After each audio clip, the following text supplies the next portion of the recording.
To this point, I've presented a working definition of organizations and explained just how common they are. Now I want to sell you on the course. Learning about organizations, reflecting on how they operate, and considering a variety of means by which they can be managed is an important skill most everyone in today's society should develop. We live in an organizational society, and many of the problems we confront are organizational in nature. We need to better understand and manage organizations if we are to evolve as a society. This course attempts to provide you with such training. It's an introductory course on organizations that helps you grapple with the complexity of institutional life. The course focuses on actual cases of nonprofits, educational institutions, government agencies, private firms, and the policies aimed at changing them. The course material is designed for advanced undergraduates, master's students, and PhDs interested in organizations. So, let's cut to the chase. What's the utility of this course to managers, policymakers, and analysts? Why should you care? Again, organizations are everywhere. You can't change society or understand much of it without knowing something about organizations and how they work. The social reality of organizational life is pretty messy and complex, and we need a conceptual framework or a set of them to help us make sense of it. For example, what should you pay attention to? What matters? What does not when you look at an organization and the reforms or the problems it confronts? Where do you begin if you want to study and change them? This course offers you conceptual frameworks and tools by which to do this. Through this course, you'll better understand the problems that organizations like schools, universities, nonprofits, and private firms confront. There are so many problems that arise in an organization that it's hard to rattle them all off. But here, we can name a few. First, organizations confront problems of defining objectives, like goals. It's not always clear what their mission is, or if they have conflicting ones. Organizations struggle to get people to show up and to perform services like tasks. Students in required classes are difficult to show up. Third, organizations worry about the coordination of lots of people trying to accomplish these tasks, and even how to coordinate different tasks with one another. Here the problem is how to have upstream and downstream kinds of activities coordinated, or even how to accomplish each task on their own.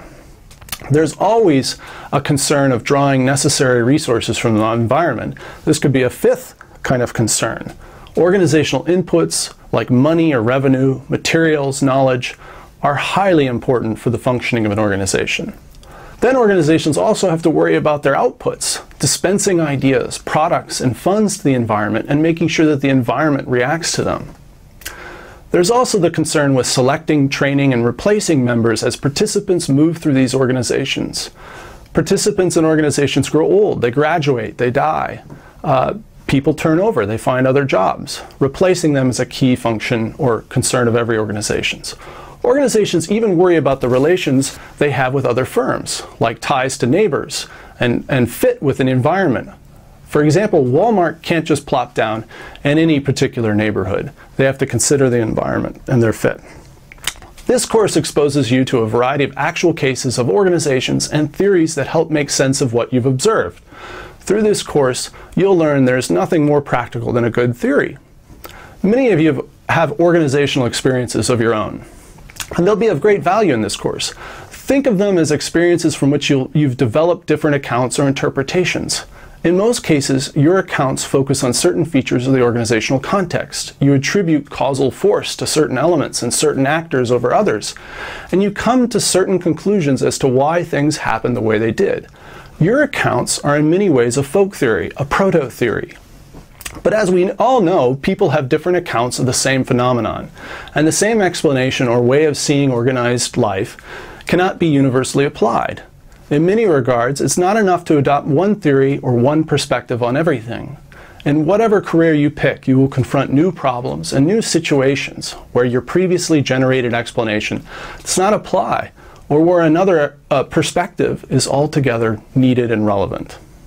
This course exposes you to multiple theories of explaining and managing organizations. Why? Well, it does so to help you develop different accounts than you already have, to help you think in new ways about organizations so that when you go out and study one or manage one, you don't just draw on rules of thumb that will likely never work in a particular case, but adopt different ways of seeing and thinking about the phenomena. So this course provides you with different perspectives you may not have considered before. When you look at an organization now, it may seem unbearably complex and composed of an endless array of features. Through theories, or organizational theories, you'll learn to listen for different kinds of music and all that noise. Each theory picks up on different features of organized life and renders them into explanatory narratives you can use. And by implication, the hope is that you'll learn different and perhaps better ways of managing than you already have in your possession. So this course is designed to enrich your understanding of organizational phenomena and your experiences in them. You won't be given a laundry list of advice or rules of thumb that soon go out of date or fail to apply in the novel situations you confront. There are no silver bullet solutions here. You'll be given a set of tools, ways of seeing, ways of understanding, and ways of managing the complex reality of organizations. I'll leave it up to you and the actual organization cases that interest you to discern which tool or combination of them best applies.